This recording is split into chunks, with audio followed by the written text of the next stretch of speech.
to the Cruising Tea Ladies channel. I'm Jodie. And I'm Sharon. And this is episode 2. And we're going to be talking about fears and concerns for first-time cruisers. And before we do that, we'd like to thank our new subscribers and also Deb and Matt Chat for being very supportive. We really appreciate it. And also too, each episode we're going to be drinking a different tea. And so we thought we'd let you know what blends we're drinking. And today it's Fortnum and Mason. And it's a British company. And I believe it's, there you go. It's called Afternoon Blend. So grab a cuppa and let's start talking about cruising. So I guess for the main fears for people and concerns for first-time cruisers would be too many people in confined spaces, the open water, the travelling, the body, the big open, what would I say, the fear of the sea, really is really quite scary for a lot of people. Concern of rough waters. I mean, there's a broad range of reasons why a lot of people are really scared to go on a cruise. Understandable. So, I've talked to a lot of people that are just don't want to take that leap and just really too scared to go on a cruise. Also, seasickness is really up there as a really big reason to not go on a cruise. That's understandable as well. So, and it's not for anybody to judge, to try to talk people into going on a cruise, and that's something it's nice to understand, to say to someone, if you don't want to go on one, don't go on one. It's not everybody's thing, not everybody's cup of tea. But it's just we love it, and that's our thing. And it's obviously a lot of other people's things, because a lot of people travel on cruises, of course. But I believe you have a word there, Jodie. What's my word, Sharon? Thalassophobia? Oh, that word that I can't pronounce, yes. What does it mean? What does it mean? It means open sea, and when you can't see land. Okay. It's actually a Greek term, so another little stat for you there, or a little definition. And it's fear of the large body of water that people just do have. It's a real thing. So, Can I ask you a question? You can, and you will. I'm going to ask you how you felt before you went on your first cruise. When was your first cruise? My first cruise, I was in my 20s, and how I felt, I do not recall. I'm thinking, got to bring it in here. Our little motto, I'm going to bring it in, Sharon. Adventure? Before dementia. Adventure before dementia. So you don't remember how you felt the first time. It's quite a while ago, isn't it? It was a while ago. Yeah. Not really recalling the feelings before getting on the ship back then. So what about your next cruise, or the second cruise, or the third cruise? I do remember that, because I think mainly because it was such a beautiful ship. It was new. I think it was back in 2001. I took my daughter on a cruise in Asia. It was my second cruise. What was the name of the ship? Do you remember? Superstar Virgo. Superstar. Wow. Superstar.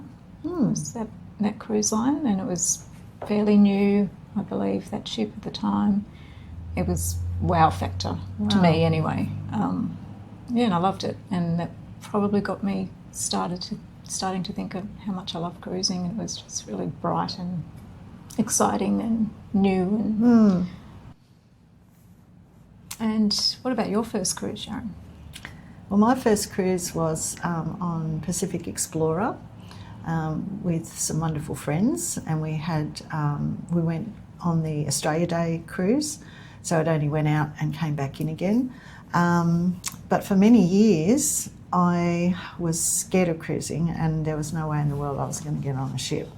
And I'd watched Titanic, and I didn't want to go cruising. I also do have a bit of a fear of the deep water, and that really worried me. But since being on a ship and being out on the ocean and seeing how beautiful it is, and I'm not in the water, so I have a real love of it now. But yes, it was something that I didn't want to do for a long time. So I've probably, like some of those first-time cruisers, having that fear, but because it was a short cruise and also a really fun, wonderful experience, I just wanted to keep cruising after that and didn't stop. Some other concerns for first-time cruisers are safety. So that's sinking, accidents, power outages. Another one's cabin fever. So people can feel claustrophobic, especially if you're on an inside cabin. There's also that feeling of confinement if you are, worried about being closed in. I didn't particularly find that, because although you really only sleep and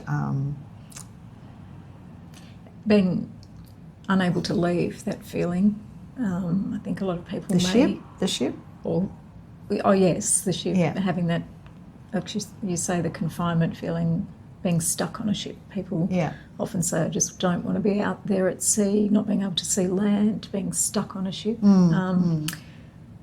It might trigger a lot of anxiety for people, which is also large crowds, being around those crowds, and just all having the that time. lack of control. That lack of control for a lot of people, and being so overwhelmed, having that overwhelming feeling of just having all of those factors, the lack of control, being out at sea, somebody else having all of that control. It's similar to being on an aircraft where there's 2 people up the front, 3 people up the front.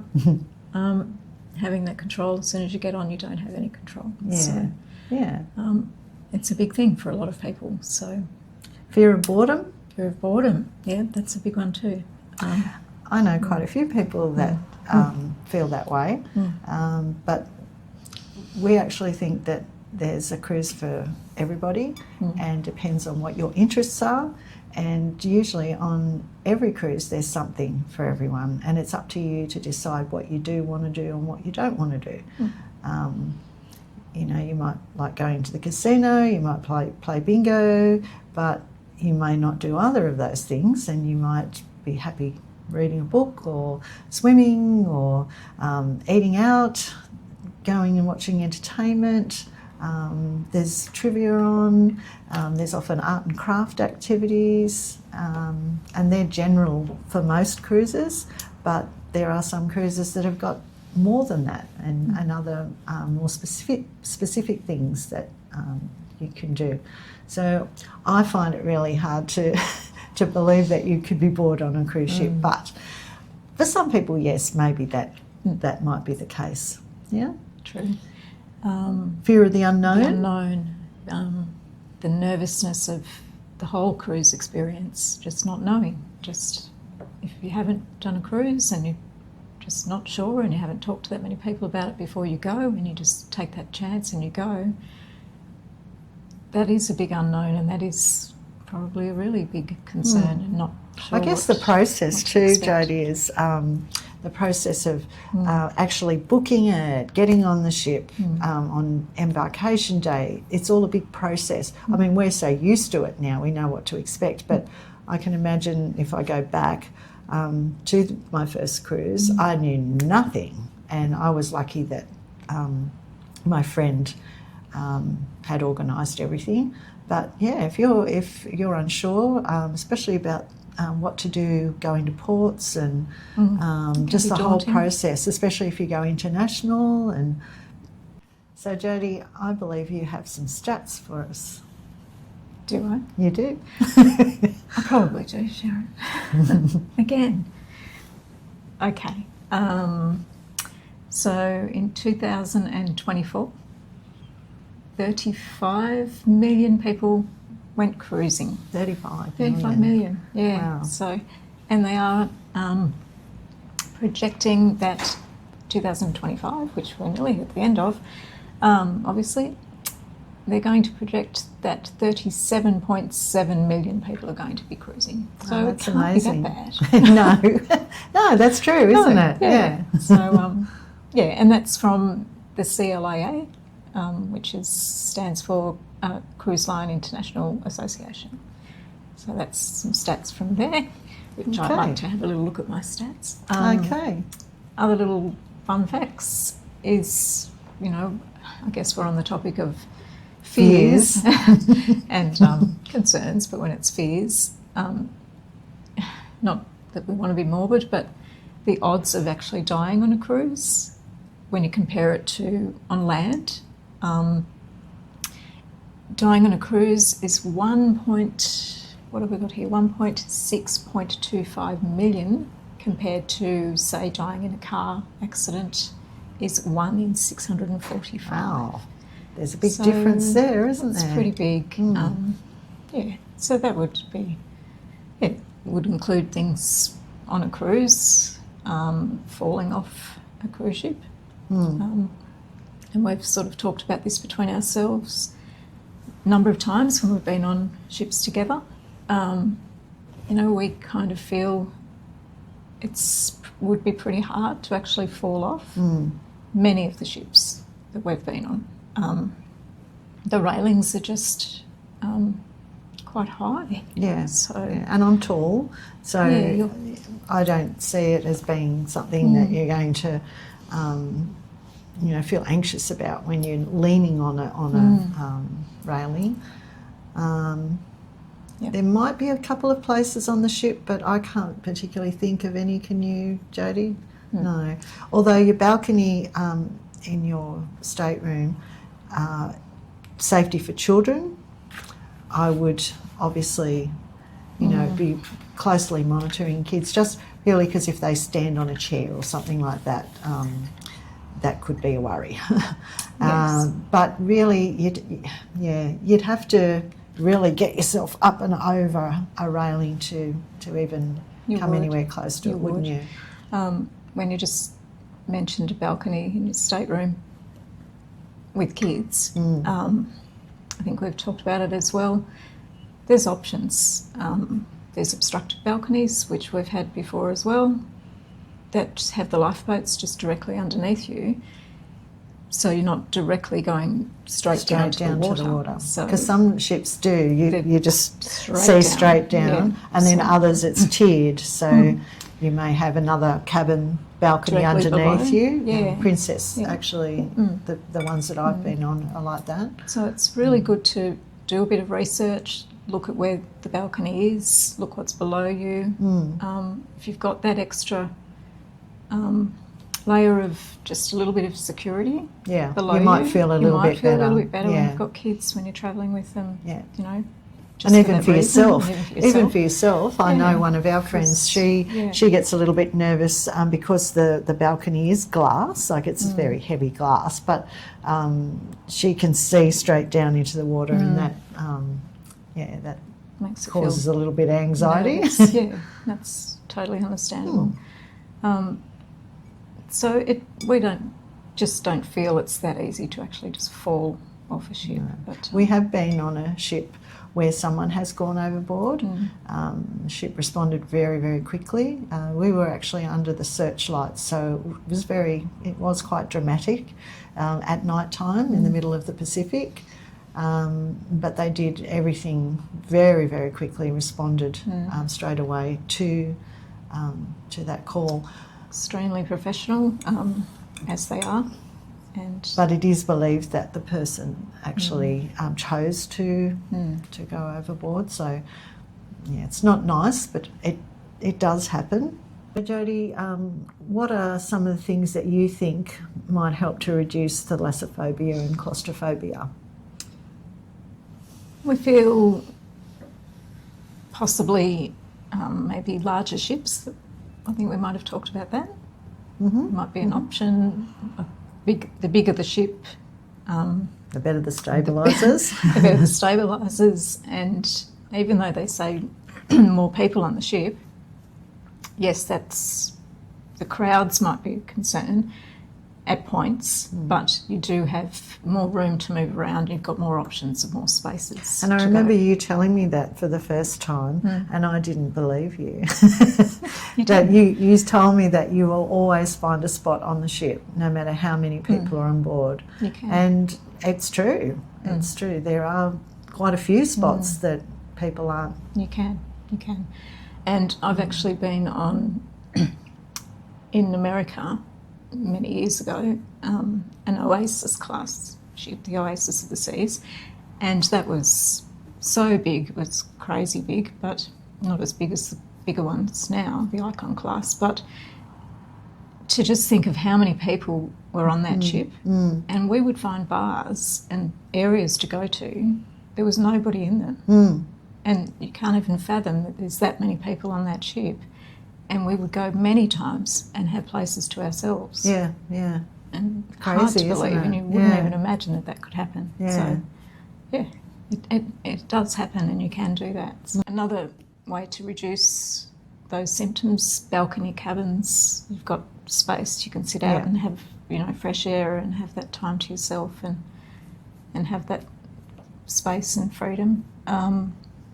Dining, maybe to dine with your own party that you go on the ship with. You don't have to dine with other people. They offer it to you when you go into the dining room, but you don't have to. You can if you want to be really social, but you don't have to. You can just be with your own party that you travel with. I went on a cruise where a friend had organised for us to sit at a table with other people, and I was like, oh, do we have to? I sound very unsocial, don't I? But I think with eating, sometimes it is nice just to be with your family or your friends, just so you feel fairly comfortable while you're eating. But, I had a really lovely time, and the people were really nice, and we used to come back at the evening and tell each other what we'd done at the ports during the day. So it was really nice, actually. It's nice. Yeah. Eating outside, or even having room service, depending on the ship that you're on. Some room service can be complimentary, other it's just a small fee, but eating outside can be really nice. And that's really a great thing when you're on Royal and you can go out the back from the buffet in that area. Shouldn't tell everybody about that because Sure, everybody knows. But that's a really lovely area on the back of the ship to have your breakfast. Yeah. And it feels like it's more open, obviously. Open. Yeah. Yeah. Staying on the ship while you're in port, if you've been to those ports before and you really don't want to get off the ship, it's a lot quieter. You mean when you told me not to get off the ship in Noumea? I did. Yeah. Did I? It was so hot. Oh my goodness, it was so hot. And yeah, I did, didn't I? You did. I didn't listen. Only because if you have been to a port before, Yeah. or you've been a few times, and as we possibly you had been there a couple of Yes. times. The thing was that we couldn't swim, remember? We couldn't because swim. there were shark attacks and the beaches were closed. So if the beaches had been open, that would have been fine, but you couldn't swim, and it was really hot. It's very, very humid. So I think you said, well, it's okay, Jodie, we'll just get off and go for a little walk. Yeah. Are you sure? Yeah, all right, yeah. let's go. Yeah, a little walk, that's fine. 35 degrees, 95% humidity. Let's just keep walking, Sheriff. All right, let's go back to the ship. We did. Why didn't I stay on the ship, Jodie? Yes. You didn't want to. Okay. It's okay. I didn't know. I like getting off at ports. That's my thing. I mean, it is nice. It is nice to get off just quickly if you want to, but staying on the ship is really lovely to have it quiet. Most people do get off, and you have a really nice time. So it's a nice thing to do. Yeah, and like you said, once everyone's off, or most people are off, then you haven't got those crowds. No. And you can No enjoy crowds. it. You can really enjoy the experience of the ship, which is, and this is just a personal thing, but the ship to me, I love the ship. Yeah. The ship is the destination. It is the destination. Off-peak holiday times, well, I think that used to be a thing, and I don't think it really is anymore because the cruises are just getting so booked out. So, Jodie, some fun facts, and these are from La Lido Loca, another great cruise channel to watch on YouTube. 10 things that scare people. So, number one. Number one was that the cruise ship may sink, and going back to Sharon's first thing was the big Titanic. Yeah. And it also mentioned the Costa Concordia. Number two. That people die on cruise ships, which we've touched on. Number three. Number three is, as we were being a bit touching on that before, was there's actually morgues on cruise ships, which they do have to have. Number four, getting caught in storms. So that would be a really big thing for a lot of people, and that's understandable too. Have you been caught in any storms? We were in the middle of the Pacific, and the captain just put over an announcement to say, could people please stay in their cabins and not be on the deck? And that was because there was lightning, and it didn't last for very long, and then it was gone. I think you've been in a few storms though, haven't you? Or maybe big seas? Big seas, but not that bad because I was on big ships. So they have, like you say, they're stable. But storms, I've been in close to a couple, but they divert and they go around them. Yeah, really the captain good. usually tells you that he's going to, or she's going to divert to a different... different ports. Yeah. And they just go around them. You might miss a port, which is fine. Still on a holiday, doesn't matter. We Just missed go 2 with it. ports on Yeah, one we of did. our cruises We did. because of a cyclone. Yeah, cyclone. We were nowhere near the cyclone because the captain said, I'll take you around, so you're not uncomfortable. I love the words. You're uncomfortable. And I mean, I guess you have to understand they don't want to be uncomfortable either. No. So it's for everybody. It's not just for them just saying we don't want to go there. And a lot of people assume that. They assume, they just don't want to go there and they're just going to not do it or whatever. It's not the case. It's just for safety. And it's for safety. They don't want to go through 10-metre waves. No. They just don't. And it's not good for the ship, all sorts of reasons. But you accept it, and you're all still on a holiday. It's fantastic, so you just go with it. And Number 5. Number 5, where are we? Fear of power outages. So that's where I guess the Carnival Triumph back in 2013 jumps into that category. But very rare, very rare. That's what that is. Yeah. So Number 6. Again, and this ties in with ties in with that one. The Fear Carnival. of the sewerage system not working. Yeah, that would be very There is nice. a video on that if you're yeah. really interested in watching it. Yeah, wouldn't be nice either. This is the big one. Getting sick on a ship. Medical centres are on there. That's when travel insurance comes into things for sure. But yeah, they're great. The medical centres are really good. And you can see your doctor about taking medication too. Before you go. A lot of people take it before they get on the ship. Before you get on the ship. And then during their time on the ship, if they're susceptible to seasickness. I'm lucky, you're lucky. We don't really have that problem. Pretty good, Yes. Yeah. Number 8, pirate attack, which is really... A bit scary, but that's in certain parts of the world, and I guess you always check before you do go internationally what areas of the world are safe to go to at the time. They always recommend that on your travel insurance and all of that. So, just I don't see the cruisers going into unsafe areas if they don't have They to. won't. Yeah. Number 9 is crimes on a cruise ship. So, again, I haven't really seen any. I mean, you might see people being a bit intoxicated, or people are just happy generally. It's They're happy to be on a holiday, yeah. and, you know, But of course, when you've got a lot of people on board, there can be things happen. Whether I'm not sure what type of crimes there might be, but Yeah. I'm sure with that amount of people, from time to time, there would be.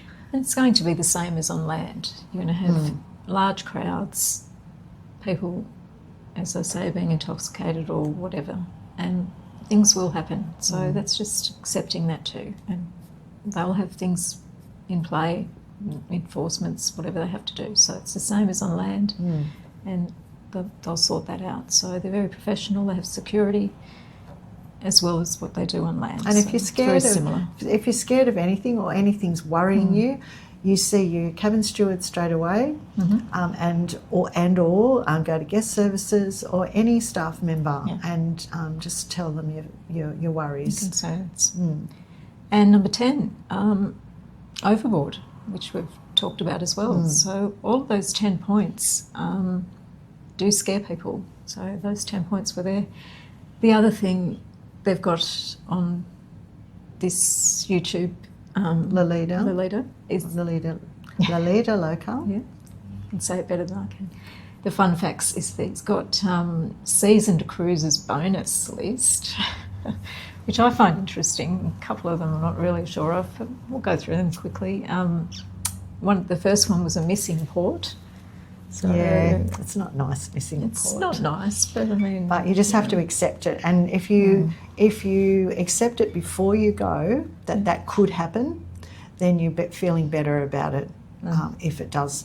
We were on a cruise that went to the Great Barrier Reef, and it had come from America, and a lot of the Americans were very, very upset because they didn't get to go to the reef. To the reef, They'd Due left, to we weather. went at Airlie Beach, but they'd left it till Port Douglas, and then when we got to Port Douglas, the winds were too strong and they couldn't put the tenders down. So, and we were disappointed. We had excursions booked and that as well, but it's upsetting, but there's nothing that anyone could have done about that. So if you just accept it before you go that could happen, it's a lot easier. That's right, that's right. And sometimes they do also give you credit if On-board you've credit. if you've missed excursions and you've missed a port.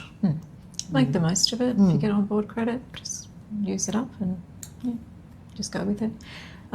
Losing your luggage, touch wood, hasn't happened to me. Hasn't happened to you? No, not touch wood. But there is a little solution or a hint. Pack things in your bag that you take on board that you don't want to lose. If you lose your luggage and it's just clothes and incidentals, it's sad, but it's not the end of the world. But if you put your valuables in your bag, also to take in, like I did when we went on Quantum, and I took my swimmers, and I was the first and only person in the pool on embarkation day, remember? That's you, Sharon.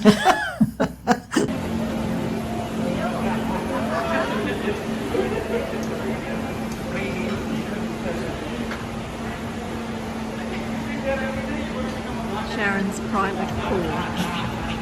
Day 1 of Oceanic Seas, out of Sydney.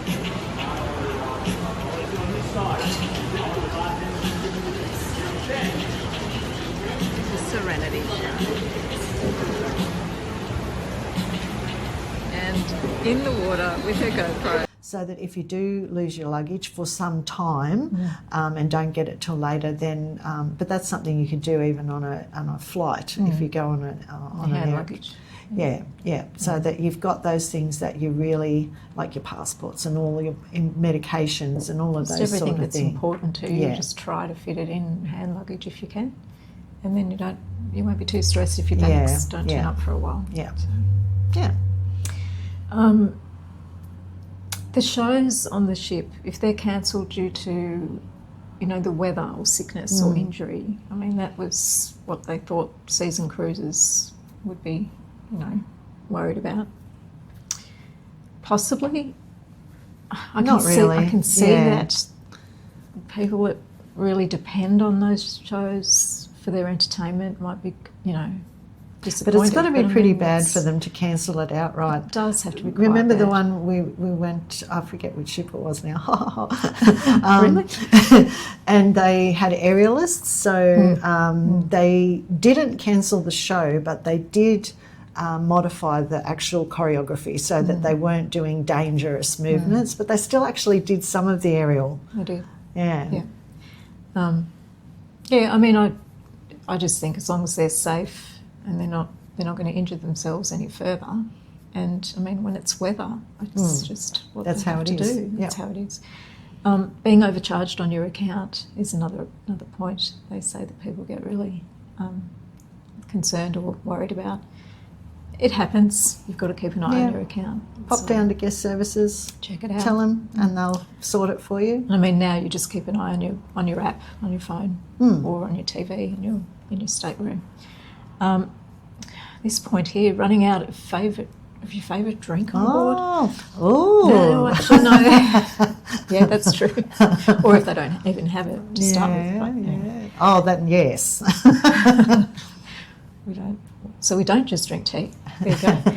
No, actually, sometimes though, they'll have your favourite drink in one bar, but they won't have it in another. Yes. And sometimes it's only on one bar on the ship. So that can, It's be just a little walking, bit. Sharon. That's okay. Oh, yeah, but if you're in the dining room and they say, we haven't got that one. It's really big problems, isn't it? I think that happened to your husband. Yes, it did.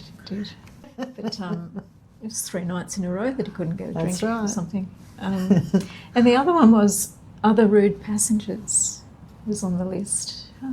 Well, that's everywhere. You go down the street, you go to the shops and land, and it's rude people everywhere in the world. I think, like you said before, most people are very happy to be on board. It's a holiday, and we don't really come across that very often. No. At all. No, we don't. No. Not on cruises because they're so good and everybody loves them. So, Jodie, what is the focus for our next episode? Next episode 3, is going to be ideas of how to start planning your cruise. Oh, lovely. I love this. Is one of my favourites. Sharon's favourites. All that research. And so we hope to see you and on our next episode. And we're going to leave you with one of our favourite moments. And tea Tea for now. Bye. Okay. Are we ready? Are we ready? Well, deck 7, 682. Quantum of the Key to your Seas. vacation is here. No, I can't get it open. It's like the Academy Award. And the prize is, the winner is... And, oh, goodness. Hold on. And it is Sharon Murphy. Sharon Murphy. And Jodie. Look at that. Now let's see.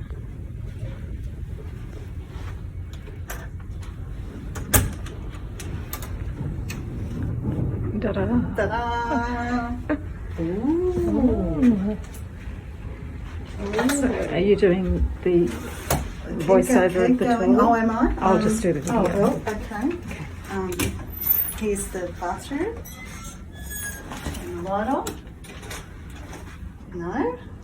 Oh, do we have to put our thingies in the... We might have to. Oh, yes. Tip number 1. Oh, no? Or maybe the light was already on. There you go. Oh, okay. The light was already on. Just put it- Very good. Oh, we have a shower screen, not a curtain. Very nice. Beautiful. Quite a nice bathroom. I don't like It is, seeing isn't myself it? in there. Wow. Oh. Is it the same as Ovation or? Oh, I I don't remember. Oh, look at this. This is Possible, lovely. It's lovely. Very nice. Oh, guess what? They haven't done our beds. Are we in the right room? Yes, we have to be with our cards, don't we? We'll have to ask them. Yeah, we will.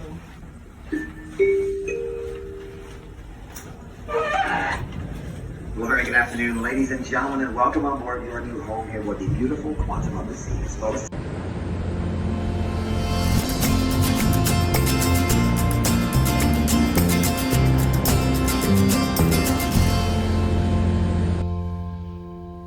Hi everyone, welcome back to the Cruising Tea Ladies channel. See, I can't say.